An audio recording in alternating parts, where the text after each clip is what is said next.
Hello everybody, I'm Sushma Siyar, lecturer in English, Government Polytechnic, Chenapatna.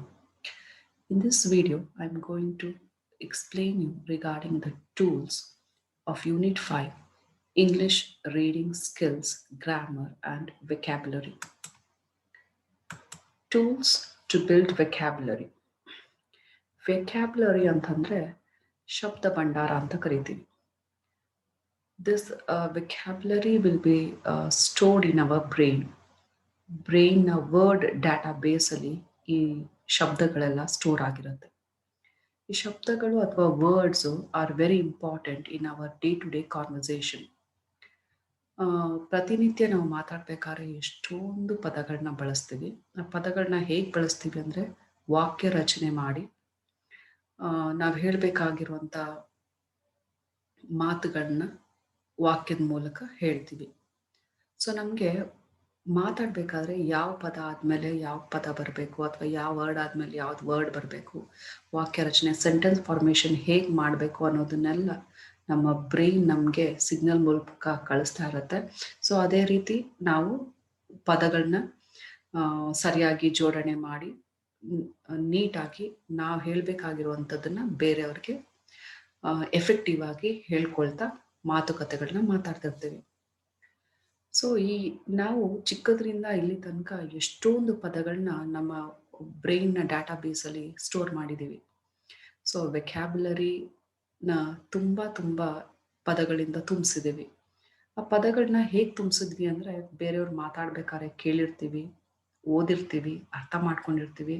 ಅದೇ ಪದಗಳನ್ನ ನಮ್ಮ ಮಾತುಕತೆಯಲ್ಲಿ ಕಮ್ಯುನಿಕೇಷನಲ್ಲಿ ಬಳಸಿರ್ತೀವಿ. ಸೊ ಹಾಗಾಗಿ ಅದು ಡೇ ಟು ಡೇ ಆಕ್ಟಿವಿಟೀಸಿಂದ ಹೆಚ್ಚು ಪದಗಳು ನಮ್ಮ ಶಬ್ದ ಭಂಡಾರದಲ್ಲಿ ಸೇರ್ಕೊಳ್ತಾ ಬಂದಿವೆ. ಆದರೆ ಇನ್ನೂ ಹೆಚ್ಚು ಪದಗಳನ್ನ ನಾವು ಶಬ್ದ ಭಂಡಾರದಲ್ಲಿ ಸೇರಿಸ್ಕೊಳ್ಬೇಕು ಅಂತ ಹೇಳಿದ್ರೆ ನಮಗೆ ಕೆಲವೊಂದು ಟೂಲ್ಸ್ನ ಅವಶ್ಯಕತೆ ಇರುತ್ತೆ. ಸೊ ಆ ಟೂಲ್ಸ್ ಎಲ್ಲ ಯಾವ್ಯಾವುದು, ಅದನ್ನು ಹೇಗೆ ಬಳಸ್ಬೋದು ಅನ್ನೋದನ್ನ ಈ ಒಂದು ವಿಡಿಯೋದಲ್ಲಿ ನಾವು ನೋಡ್ಬೋದು. This words R very important in order to share our ideas and thoughts. ಪದಗಳ ಸಹಾಯದಿಂದ ನಮ್ಮಲ್ಲಿರುವಂಥ ಥಾಟ್ಸ್ನ, ಫೀಲಿಂಗ್ಸ್ನ, ಐಡಿಯಾಸ್ನ, ಕಾನ್ಸೆಪ್ಟ್ಸ್ನ ಈಸಿಯಾಗಿ ಶೇರ್ ಮಾಡ್ತೀವಿ. Thoughts are impossible without words. ಪದಗಳು ಇಲ್ಲದೆ ಇದ್ರೆ, ಶಬ್ದಗಳು ಇಲ್ಲದೆ ಇದ್ರೆ ನಾವು ಏನನ್ನ ಉಪಯೋಗಿಸಿ ಮಾತಾಡ್ತಿದ್ವಿ ಅಥವಾ ಏನನ್ನ ಉಪಯೋಗಿಸಿ ಐಡಿಯಾಸ್ ಅಥವಾ ಥಾಟ್ಸ್ನ ಶೇರ್ ಮಾಡ್ತಿದ್ವಿ, God knows. So words are very important means to express our thoughts and feelings either in spoken or written form. So ಬರಿಬೇಕಾದ್ರೆ ಪದಗಳನ್ನ ಬಳಸ್ತೀವಿ, ಮಾತಾಡ್ಬೇಕಾದ್ರೆ ಹೇಳಬೇಕಾದ್ರೆ ಪದಗಳನ್ನ ಬಳಸ್ತೀವಿ. ಸೊ ನಮ್ಮಲ್ಲಿರುವಂತಹ ideas, thoughts, feelings, concepts, whatever we want to express ಅಥವಾ explain ಅಥವಾ convey to others, we use the medium of a word. Okay, so these words are very important. In fact, words are the essential tools in our daily conversation. So ದಿನನಿತ್ಯ ಮಾತಾಡುವಂತಹ ಮಾತುಕತೆಯಲ್ಲಿ ಈ ವರ್ಡ್ಸ್ನ ಪ್ರಾಮುಖ್ಯತೆ ತುಂಬ ಇದೆ. ಇಂಥ ವರ್ಡ್ಸ್ನ ಹೆಚ್ಚು ನಮ್ಮ ಶಬ್ದ ಭಂಡಾರದಲ್ಲಿ ಸೇರಿಸ್ಕೋಬೇಕು ಅಥವಾ ಹೊಸ ವರ್ಡ್ಸ್ನ ಅಥವಾ ಹೊಸ ಶಬ್ದಗಳನ್ನ ನಾವು ಕಲ್ತ್ಕೋಬೇಕು ಅಂತ ಹೇಳಿದ್ರೆ, so we should have the help ಅಥವಾ we should take the help of tools like dictionary and thesaurus. So dictionary andre ಏನು? What is a dictionary? Dictionary is nothing but a book or an electronic source. ಡಿಕ್ಷನರಿಯನ್ನು ಒಂದು ಪುಸ್ತಕದ ಫಾರ್ಮಲ್ಲಿ ನೋಡ್ಬೋದು, ಪುಸ್ತಕದ ರೂಪದಲ್ಲಿ ನಮ್ಗೆ ಸಿಗುತ್ತೆ. At the same time electronic source ಆಗಿ ಅಂದರೆ ಆನ್ಲೈನಲ್ಲಿ ಡಿಕ್ಷನರೀಸ್ ಕೂಡ ಅವೈಲೇಬಲ್ ಇದೆ. ಸೊ ದಿಸ್ ಡಿಕ್ಷನರಿಯನ್ನು ನಾವು ಕನ್ನಡದಲ್ಲಿ ಶಬ್ದಕೋಶ ಅಂತ ಹೇಳಿ ಕರಿತೀವಿ. This dictionary is a book or an electronic source that lists the words of a language arranged alphabetically. ಪ್ರತಿಯೊಂದು ಲ್ಯಾಂಗ್ವೇಜ್ಗೆ, ಭಾಷೆಗೆ ಅದರದೇ ಆದಂತಹ ಒಂದು ಶಬ್ದಕೋಶ ಅಥವಾ ಪದ ಸಂಪತ್ತು ಇದ್ದೇ ಇರುತ್ತೆ. ಸೊ ನೀವು ಯಾವುದೇ ಲ್ಯಾಂಗ್ವೇಜ್ ತಗೊಂಡ್ರು ಅದಕ್ಕೆ ಅದರದೇ ಆದ ಡಿಕ್ಷನರಿ ಇರುತ್ತೆ. ಆ ಡಿಕ್ಷನರಿಯಲ್ಲಿ ಎಲ್ಲ ವರ್ಡ್ಸ್ನ, ಪದಗಳನ್ನ ಆಲ್ಫಾಬೆಟಿಕಲ್ ಆರ್ಡರಲ್ಲಿ ಜೋಡಿಸಿರ್ತಾರೆ. ಅಂದರೆ ಅದರಿಂದ ನಮಗೆ ತುಂಬ ಈಸಿ ಆಗುತ್ತೆ in order to find out the meaning of a particular word. This dictionary also gives the definition of a word. So ಈಗ ನಮ್ಗೆ ಯಾವುದೋ ಒಂದು ಪದ ಸಿಗತ್ತೆ, ಅದರ ಅರ್ಥ ನಮಗೆ ಗೊತ್ತಿರೋದಿಲ್ಲ. ಆ ಪದದ ಅರ್ಥವನ್ನ ನಾವು ಡಿಕ್ಷನರಿಲಿ ಹುಡುಕ್ಬೋದು. It gives the definition, the meaning or the meanings of the word, often with example sentences. Examples ಜೊತೆ, ಉದಾಹರಣೆಗಳ ಜೊತೆ ಆ ಪದದ ಒಂದು ಅರ್ಥವನ್ನ ನಾವು ಡಿಕ್ಷನರಿಯಲ್ಲಿ ಕಾಣ್ಬೋದು. ಜೊತೆಗೆ it gives the parts of speech of the particular word. ಯಾವೊಂದು ಪದದ ಮೀನಿಂಗ್ ಅನ್ನ ಹುಡುಕಿದ್ದೇವೆ ಆ ಪದದ ಪಾರ್ಟ್ಸ್ ಆಫ್ ಸ್ಪೀಚ್ ನ ಕೂಡ ಆ ಡಿಕ್ಷನರಿ ಹೇಳುತ್ತೆ. ಅಂದ್ರೆ ಆ ವರ್ಡ್ ನೌನ್ ಆಗಿ ಆಕ್ಟ್ ಮಾಡ್ತಿದ್ಯಾ, ವರ್ಬ್ ಆಗಿ ಆಕ್ಟ್ ಮಾಡ್ತಿದ್ಯಾ, ಅಥವಾ ಅಬ್ಜೆಕ್ಟಿವ್ ಆಗಿ ಅದನ್ನು ಉಪಯೋಗಿಸ್ಬೋದಾ, ಅಬ್ಜೆಕ್ಟಿವ್ ಆದ್ರೆ ಅದನ್ನ ಯಾವ ಫಾರ್ಮಲ್ಲಿ ಉಪಯೋಗಿಸ್ಬೋದು, ನೌನ್ ಆದ್ರೆ ಅದನ್ನ ಯಾವ ಫಾರ್ಮಲ್ಲಿ ಉಪಯೋಗಿಸ್ಬೋದು, ಅಥವಾ ಯಾವ ರೀತಿ ಅದನ್ನ ಸೆಂಟೆನ್ಸ್ ಅಲ್ಲಿ ಬಳಸ್ಬೋದು ಅನ್ನೋದ್ರ ಬಗ್ಗೆ ನಮಗೆ ಕಂಪ್ಲೀಟ್ ಮಾಹಿತಿಯನ್ನ ಈ ಡಿಕ್ಷನರಿ ಕೊಡುತ್ತೆ. ಜೊತೆಗೆ it gives the exact spelling, correct spelling of that particular word. So ಬರಿಬೇಕಾದ್ರೆ ನಮಗೆ ಸ್ಪೆಲ್ಲಿಂಗ್ಸ್ನ ಅವಶ್ಯಕತೆ ತುಂಬ ಇರುತ್ತೆ. ಸೊ ಸ್ಪೆಲ್ಲಿಂಗ್ ಮಿಸ್ಟೇಕ್ ಮಾಡಿದ್ರೆ ಮೀನಿಂಗ್ ಚೇಂಜ್ ಆಗುತ್ತೆ, at the same time statement ಅಲ್ಲಿ ಎರರ್ ಕಾಣಿಸುತ್ತೆ ನಮಗೆ. ಸೊ ಅದರಿಂದ spelling plays a very important role. So correct spelling ಅಥವಾ ಎಕ್ಸಾಕ್ಟ್ ಸ್ಪೆಲ್ಲಿಂಗ್ ಬೇಕು ಅಂತಂದ್ರೆ ನಮಗೆ ಡಿಕ್ಷನರಿಯಿಂದ ಸಿಗುತ್ತೆ. At the same time, dictionary also gives the pronunciation, how to say the word. Particular ವರ್ಡ್ನ ಪ್ರೊನೌನ್ಸಿಯೇಷನ್ ಏನು, ಹೇಗೆ ನಾವು ಉಚ್ಚರಿಸಬಹುದು, ಅದನ್ನು ಹೇಗೆ ಉಚ್ಚಾರಣೆ ಮಾಡಬಹುದು. Pronunciation also plays a major role when you are speaking a word. So ಒಂದು ಪದವನ್ನ ಉಚ್ಚರಿಸ್ಬೇಕಾದ್ರೆ ಅಥವಾ ಪ್ರೊನೌನ್ಸ್ ಮಾಡಬೇಕಾದ್ರೆ ತುಂಬ ಗಮನ ಇಟ್ಟು ಮಾಡಬೇಕು. ಸ್ವಲ್ಪ ತಪ್ಪಾದ್ರೂ ಕೂಡ ಅದರದ್ದು ಮೀನಿಂಗ್ ಬೇರೆನೇ ಬರುತ್ತೆ. ಸೊ ಆದ್ರಿಂದ pronunciation also plays a major roll while speaking.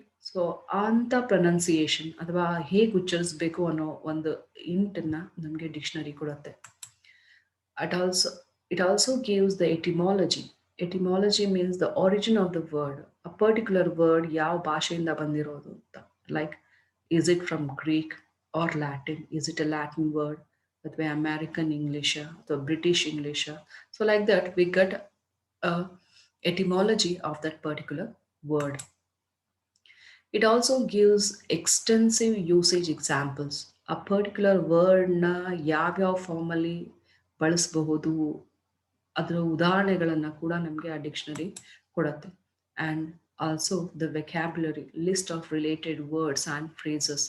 So complete ಆಗಿ ಆ ವರ್ಡ್ನ ಶಬ್ದ ಅಥವಾ ಪದದ ಕಂಪ್ಲೀಟ್ ಪಿಕ್ಚರನ್ನು, like it gives the meaning, equivalent words, information regarding pronunciation or origin and usage, ಎಲ್ಲವನ್ನ ಕೂಡ ಈ ಡಿಕ್ಷನರಿ ನಮಗೆ ಕೊಡುತ್ತೆ. ಸೊ ಈ ಒಂದು ಸ್ಲೈಡಲ್ಲಿ ಒಂದು ಎಕ್ಸಾಂಪಲ್ ತಗೊಂಡಿದ್ದೀನಿ, ನೋಡೋಣ. So example of a word capacitor. So ನೀವು ನೋಡ್ಬೋದು ನೌನ್ ಅಂತ ಕಾಣಿಸ್ತಾ ಇದೆ. ಅಂದರೆ this capacitor acts us A noun. So you can also see UK and US anta the pronunciation there, and you can see the statements. So that is the meaning of that capacitor, a device that collects and stores electricity and is an important part of electronic equipment such as televisions and radios ಅನ್ನೋ meaning ನಮಗೆ ಸಿಗುತ್ತೆ. So likewise ಎಷ್ಟೊಂದು ಪದಗಳ ಪೂರ್ತಿ ಅರ್ಥ, pronunciation, usage and complete information regarding a particular word can be drawn from a dictionary. So one more example ನೋಡೋದಾದ್ರೆ mechanics ಅನ್ನೋ ತಗೊಂಡಿದ್ದೀನಿ ನಾನು. It's A noun, so it means operation ಅಂತ ಇದೆ. Then there is an example, the goals are the same but the mechanics for achieving the goals differ greatly. So this is the meaning of the word mechanics.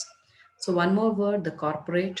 The corporate is an adjective here, and you can see the meaning relating to a business, especially a large business, and you can also see the statement here. So this is how you can know the meaning, then the origin, the pronunciation of a particular word in a dictionary. Now, what is the importance of dictionary? Dictionary is a key to reading comprehension. So Reading comprehension means if you want to read a passage or read a book, dictionary gives you the meanings of the words which are in that reading comprehension. So ಈಗ ನೀವೇನೋ ಒಂದು article ಓದ್ತಾ ಇರ್ತೀರಿ, ಒಂದು magazine ಓದ್ತಾ ಇರ್ತೀರಿ, ಒಂದು book ಓದ್ತಾ ಇರ್ತೀರಿ. ಆ ಬುಕ್ಕಲ್ಲಿ ಮ್ಯಾಗ್ಝಿನಲ್ಲಿ ಎಷ್ಟೊಂದು ಡಿಫಿಕಲ್ಟ್ ವರ್ಡ್ಸ್ನ ನೀವು ಅಥವಾ ಕಾಂಪ್ಲೆಕ್ಸ್ ವರ್ಡ್ಸ್ನ ನೀವು ನೋಡ್ತೀರಾ. If you want to know the meaning and the understanding of that particular word, you can take the help of the dictionary. So ತಕ್ಷಣಕ್ಕೆ ಆ ವರ್ಡ್ನ ಮಾರ್ಕ್ ಮಾಡಿಕೊಂಡು ಡಿಕ್ಷನರಿ ಓಪನ್ ಮಾಡಿ ಆ ಡಿಕ್ಷನರಿಯಲ್ಲಿ ಏನು ಮೀನಿಂಗ್ ಇದೆ ಅನ್ನೋದನ್ನ ಅರ್ಥ ಮಾಡಿಕೊಂಡು ಸೊ ಮತ್ತೆ ಅದನ್ನು ವಾಪಸ್ಸು ಆ ಒಂದು ಸ್ಟೇಟ್ಮೆಂಟಲ್ಲಿರುವಂಥ ವರ್ಡ್ಗೆ ನೀವು ಅಪ್ಲೈ ಮಾಡಿದ್ರೆ so you will get a complete picture of that particular word ಅಥವಾ ಪರ್ಟಿಕ್ಯುಲರ್ ಸ್ಟೇಟ್ಮೆಂಟ್ನ ಕಂಪ್ಲೀಟ್ ಅರ್ಥ ನಿಮಗೆ ಸಿಗತ್ತೆ. The robust dictionary improves all areas of communication. So ಒಂದು ಪವರ್ಫುಲ್ ಅಥವಾ ಒಂದು ಸ್ಟ್ರಾಂಗ್ ಡಿಕ್ಷನರಿ ನಿಮ್ಮ ಬಳಿ ಇದೆ ಅಂತಂದರೆ ಸೊ ನಿಮ್ಮ areas of communication will be very much improved ಅಂತ ಹೇಳ್ಬೋದು. Like your reading skill, writing skill, speaking skill and listening skill. So ಎಲ್ಲವೂ ಕೂಡ ತುಂಬ ಚೆನ್ನಾಗಿ ಮೇಂಟೈನ್ ಮಾಡ್ಕೊಂಡು ಹೋಗ್ಬೋದು if you have a dictionary. It boosts your power of persuasion. So it means if you have a greater number of words and using those words, you can interpret your ideas or your thoughts better than others. ಹೆಚ್ಚು ಪದಗಳನ್ನ ನೀವು ಕಲ್ತ್ಕೊಂಡಿದ್ರೆ so ನಿಮ್ಮಲ್ಲಿರುವಂಥ ಐಡಿಯಾಸ್ನ ಥಾಟ್ಸ್ನ ಈಸಿಯಾಗಿ interpret ಮಾಡ್ಬೋದು ಬೇರೆಯವ್ರಿಗೆ ಹೋಲಿಸಿದ್ರೆ. ಅಂತಂದರೆ ಈಗ ನಿಮ್ಮಲ್ಲಿ ಇರುವಂಥ ಪದಭಂಡಾರ ಅಥವಾ ವೆಕ್ಯಾಬ್ಯುಲರಿ ತುಂಬ ಕಡಿಮೆದಿದೆ, ತುಂಬ ಸಣ್ಣದಿದೆ ಅಂತಂದರೆ ಅದೇ ಪದಗಳನ್ನ ನಿಮ್ಮ ವಾಕ್ಯದಲ್ಲಿ ಸೇರಿಸ್ಕೊಂಡು ನಿಮ್ಮ ಥಾಟ್ಸ್ ಆ್ಯಂಡ್ ಐಡಿಯಾಸ್ನ ಹೇಳ್ತಾ ಹೋಗಬೇಕಾಗತ್ತೆ. ಅದೇ ತುಂಬ ಜಾಸ್ತಿ ತುಂಬ ಕಾಂಪ್ಲೆಕ್ಸ್ ಆಗಿರುವಂಥ ತುಂಬ ವಿವಿಧ ರೀತಿಯ ಬೇರೆ ಬೇರೆ ವರ್ಡ್ಸ್ನ ನಿಮ್ಮ ಬ್ರೈನ್ನ ಡಾಟಾಬೇಸಲ್ಲಿ ನೀವು ಸ್ಟೋರ್ ಮಾಡ್ಕೊಂಡಿದ್ರೆ ಸೊ ಅವುಗಳನ್ನ ಆಟೋಮೆಟಿಕ್ ಆಗಿ ನಿಮ್ಮ ಐಡಿಯಾಸ್ ಅಥವಾ ಥಾಟ್ಸ್ನ ಎಕ್ಸ್ಪ್ರೆಸ್ ಮಾಡಬೇಕಾದ್ರೆ ಸೆಂಟೆನ್ಸ್ ಫಾರ್ಮಲ್ಲಿ ನೀವು ಬಳಸ್ಕೊಳ್ತಾ ಹೋಗ್ಬೋದು. It helps you to communicate in a more engaging way. It boost your persuasion. It helps you to create a good impression on others. Having rich vocabulary will help you to communicate in a more engaging way. It helps you to think and learn about words. ಬೇರೆ ಬೇರೆ ರೀತಿಯ ಪದಗಳನ್ನ ಹೆಚ್ಚು ಓದ್ತಾ ಇದ್ರೆ so ಅವುಗಳನ್ನ ನೀವು ಅರ್ಥ ಮಾಡ್ಕೊಳ್ಬೋದು, ತಿಳ್ಕೊಳ್ಬೋದು ಅದ್ರ ಮೀನಿಂಗ್ಗಳನ್ನ, ಮತ್ತೆ ಅವುಗಳನ್ನೇ ಪುನಃ ಮತ್ತೆ ಬೇರೆ ರೀತಿಯಲ್ಲಿ ನಿಮ್ಮ ಸಂಭಾಷಣೆಯಲ್ಲಿ ಅಥವಾ ನಿಮ್ಮ ಕಮ್ಯುನಿಕೇಷನಲ್ಲಿ ಬಳಸ್ಕೊಳ್ತಾ ಬರ್ಬೋದು. This dictionary helps to expand your knowledge of words. So ಎಷ್ಟು ಸಾಧ್ಯವೋ ಅಷ್ಟು ವರ್ಡ್ಸ್ನ ಬಗ್ಗೆ ಹೆಚ್ಚಿನ ಇನ್ಫಾರ್ಮೇಷನ್ನ ನೀವು ಈ ಡಿಕ್ಷನರಿಯಿಂದ ಪಡ್ಕೊಳ್ಬೋದು. And it provides unlimited access to new information. So dictionary ನೋಡಿದ್ದೀರಾ ಎಷ್ಟು ದಪ್ಪ ಇರುತ್ತೆ ಅಂತ, ಎಷ್ಟು ವರ್ಡ್ಸ್ ಇದೆ, ಸಾವಿರಾರು millions of words you can have in a dictionary. So ಪ್ರತಿದಿನಕ್ಕೆ ಒಂದು 5 ವರ್ಡ್ಸನ್ನ ನೀವು ಓದ್ಕೊಂಡು ಅದ್ರದ್ದು ಅರ್ಥನ ತಿಳ್ಕೊಂಡು ಓಕೆ ಸೊ ಅದ್ರದ್ದು ಯೂಸೇಜ್ನ ನೀವು ತಿಳ್ಕೊಳ್ತಾ ಬಂದರೆ ಸೊ ಅವು ಆಟೋಮೆಟಿಕ್ ಆಗಿ ನಿಮ್ಮ ಬ್ರೈನ್ನ ವರ್ಡ್ ಡಾಟಾ ಬೇಸಲ್ಲಿ ಸ್ಟೋರ್ ಆಗುತ್ತೆ. ಸೊ ದಟ್ ನೆಕ್ಸ್ಟ್ ನೀವು ಪದಗಳನ್ನ ಬಳಸಿ ವಾಕ್ಯವನ್ನು ರಚನೆ ಮಾಡಿ ಏನಾದರೂ ಹೇಳಬೇಕು ಅಂತಿದ್ದಾಗ ಸೊ ಬ್ರೈನ್ ಅಂತ ವರ್ಡ್ಸ್ನ ಆಟೋಮೆಟಿಕ್ ಆಗಿ ನಿಮ್ಮ ಮಾತುಕತೆಯಲ್ಲಿ ಸಿಗ್ನಲ್ ಮೂಲಕ ಸೂಚಿಸೋಕ್ಕೆ ಶುರು ಮಾಡುತ್ತೆ. So that you can use all those words in your conversation ಅಥವಾ communication. And here are some of the recommendations for the good dictionary. So you can look at the Oxford Advanced Learners Dictionary, the new Oxford American Dictionary, Google Dictionary, dictionary.com, Cambridge Dictionary, Vishu Words anta some of the dictionaries are available both offline and online. You can browse all those things. Now, coming to the other tool called Thesaurus. Thesaurus is a reference tool used to locate synonyms and antonyms. So ಈಗ ಡಿಕ್ಷನರಿಯಲ್ಲಿ ನಮಗೆ ಒಂದು ಪದದ ಅರ್ಥ, ಅದ್ರದ್ದು usage, pronunciation ಮತ್ತು origin, ಅಂದರೆ ಎಲ್ಲಿಂದ ಆ ವರ್ಡ್ ಬಂದಿದೆ ಅನ್ನೋದ್ರ ಬಗ್ಗೆ ಐಡಿಯಾ ಸಿಗುತ್ತೆ, ಇನ್ಫಾರ್ಮೇಷನ್ ಸಿಗುತ್ತೆ. ಅದೇ thesaurus, it is also a reference tool. Dictionary ಥರ ಇದು ಕೂಡ ಒಂದು ಟೂಲೇ which we use to build our vocabulary. But ಇದರಲ್ಲಿ ಏನು ಸಿಗುತ್ತೆ ಅಂತ ಹೇಳಿದ್ರೆ, a particular word, synonym and antonym. A book that lists words arranged in groups or alphabetically. ಈ ಥಿಸಾರಸ್ ಕೂಡ ಲಿಸ್ಟ್ ಆಫ್ ವರ್ಡ್ಸ್ನ ಕೊಡುತ್ತೆ, ಆಲ್ಫಾಬೆಟಿಕಲಿ ಆರ್ಡ್ರಲ್ಲಿ ಇರುತ್ತೆ, ಜೊತೆಗೆ ಗ್ರೂಪ್ ಆಫ್ ಸಿನಾನಿಮ್ಸ್ ಅಂಡ್ ಆಂಟಾನಿಮ್ಸ್ನ ಕೂಡ ಕೊಡುತ್ತೆ. ನಾವು what is a synonym and what is a antonym ಅಂದರೆ, similar words, a number of words that have nearly the same meaning or the same meaning are called synonyms. ಒಂದು ಪದದ synonyms ಅಂದರೆ ಸಮಾನಾರ್ಥಕ ಪದಗಳು ಅಂತ ಕರಿತೀವಿ. ಸೊ ಪದ ಒಂದೇ ಇರುತ್ತೆ, ಅದಕ್ಕೆ ಬೇರೆ ಬೇರೆ ಮೀನಿಂಗ್ ಅಂದರೆ ಒಂದೇ ಮೀನಿಂಗ್ ಕೊಡುವಂತಹ ಬೇರೆ ಬೇರೆ ಪದಗಳನ್ನ ನಾವು ಸಮಾನಾರ್ಥಕ ಪದಗಳಂತ ಕರಿತೀವಿ. ಸೊ ಆ ಪದದ ಬೇರೆ ಸಮಾನಾರ್ಥಕ ಪದಗಳು ಏನು ಬರುತ್ತೆ ಅನ್ನೋದ್ರ ಬಗ್ಗೆ ನಮಗೆ ಥಿಸಾರಸ್ ಇಂದ ಗೊತ್ತಾಗುತ್ತೆ. So that using those synonyms you can make your writing beautiful. So ಬರೀ ಒಂದೇ ಪದನ ಎಲ್ಲ ಸ್ಟೇಟ್ಮೆಂಟಲ್ಲೂ ಉಪಯೋಗಿಸಿ ತುಂಬ ಬೋರಿಂಗ್ ಅಂತ ಅನಿಸ್ತಿದ್ರೆ, ಆಗ ಈ ಥಿಸಾರಸ್ನ ಸಹಾಯದಿಂದ ನೀವು ಸಿನಾನಿಮ್ಸ್ನ ಬಳಸ್ಕೊಂಡು, ಅಂದರೆ ಸಮಾನಾರ್ಥಕ ಪದಗಳನ್ನ ಬಳಸ್ಕೊಂಡು ನೀವು ಮಾತಾಡುವಂತಹ ಸಮಯದಲ್ಲಿ ಅಥವಾ ನೀವು ಬರೆಯುವಂತಹ ಸಮಯದಲ್ಲಿ ತುಂಬ ಚೆನ್ನಾಗಿ ಎಫೆಕ್ಟಿವ್ ಆಗಿ ಮಾತಾಡ್ಬೋದು. ಜೊತೆಗೆ ಬರೀತಿರುವಂಥ ಸಮಯದಲ್ಲಿ ತುಂಬ ಬ್ಯೂಟಿಫುಲ್ ಆಗಿ ನೀವು ನಿಮ್ಮ ಥಾಟ್ಸ್ ಅಥವಾ ಕಾನ್ಸೆಪ್ಟ್ಸ್ ಅಥವಾ ಫೀಲಿಂಗ್ಸ್ನ ಎಕ್ಸ್ಪ್ರೆಸ್ ಮಾಡ್ಬೋದು. ಅಟ್ ದ ಸೇಮ್ ಟೈಮ್ ಇನ್ನೊಂದು ವರ್ಡ್ ಇದೆ, ಅಪೋಸಿಟ್ ವರ್ಡ್. ಅಪೋಸಿಟ್ ವರ್ಡ್ ಅಂತ ಹೇಳಿದ್ರೆ ವಿರುದ್ಧ ಪದ. One or two words that have the opposite meaning, antonym or nearly the opposite meaning.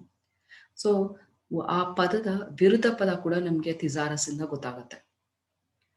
Okay, so ನಾವು we can say that thesaurus is a reference tool where we can locate a synonym ಅಥವಾ antonym of a particular word.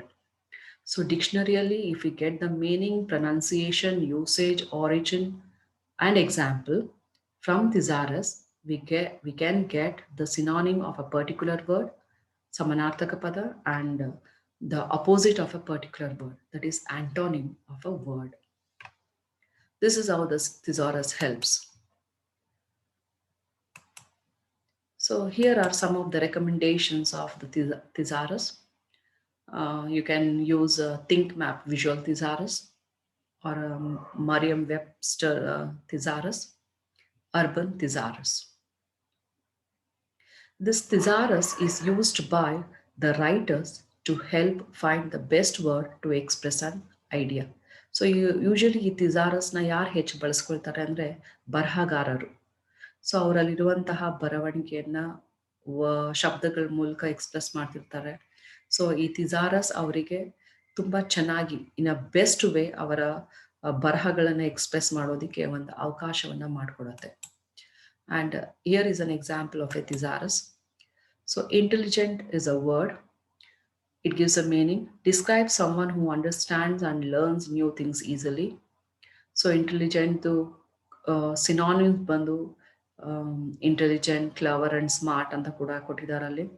Smart is more common in US English and clever is more common in UK English. You get the information regarding the usage of that particular word, and you can also see the examples. He seems like a very intelligent young man. I am the cleverest kid in the class. She is incredibly smart and a great writer. So these are some of the synonyms of the word intelligent. So ಇವಾಗ ಇಲ್ಲಿ ನೋಡ್ಬೋದು, the opposite of intelligent is unintelligent, and the opposite means the antonym. Sometimes he comes across as quite unintelligent. So in this slide, you can have a picture regarding the antonym and synonym of a word intelligent.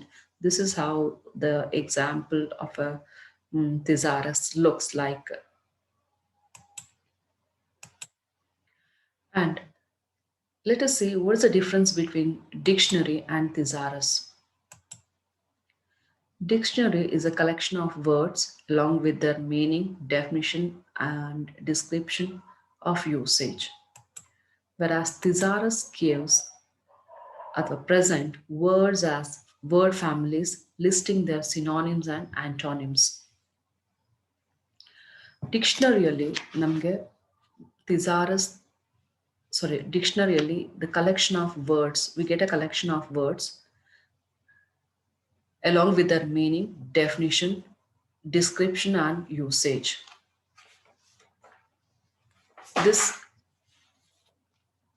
dictionary is used to look up the meaning of a particular word. Say, when you want to know what a word means or the various context in which it may be used. This is how the dictionary looks like, and it gives the different parts of speech of the word, gives a thorough detail of the meaning, definition, usage, etymology of a word. Thesaurus usually does not contain all the words of a language, but it provides several similar alternative words, such as synonyms, as well as contrasting words called as antonyms. And the popular dictionaries are Oxford English Dictionary, Chambers, and Collins. And popular thesaurus are Rocket and Webster. And thesaurus is also a useful resource when you know the meaning of a word but not the word itself.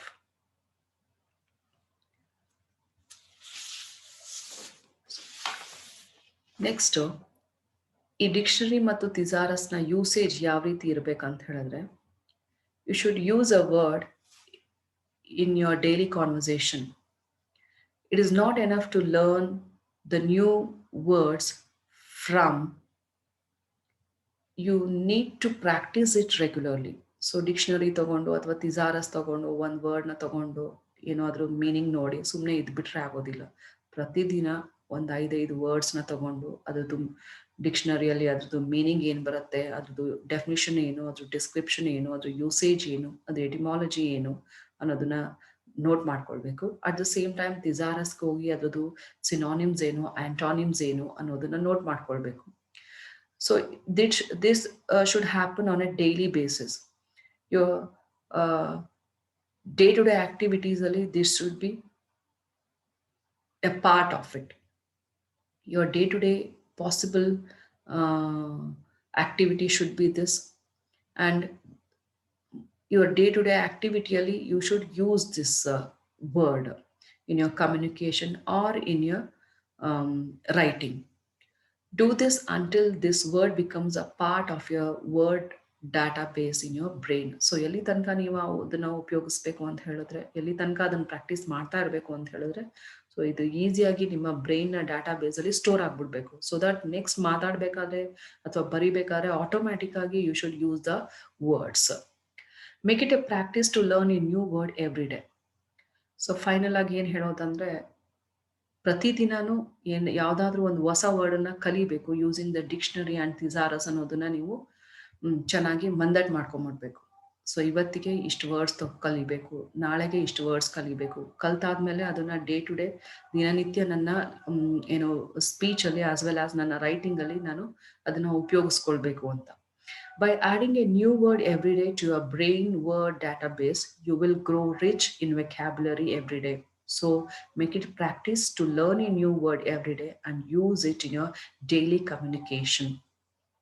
So you should make up your mind that every day I'm going to learn a new word, and I will use that new word in my oral communication as well as in my writing.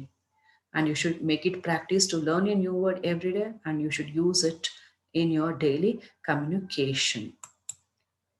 So The first dictionary came out in 17th century and the first thesaurus was published in 1852. And these are some of the important points regarding the usage of dictionary and thesaurus. Hope you all liked this video. Thank you. And this is the acknowledgement, and thank you all.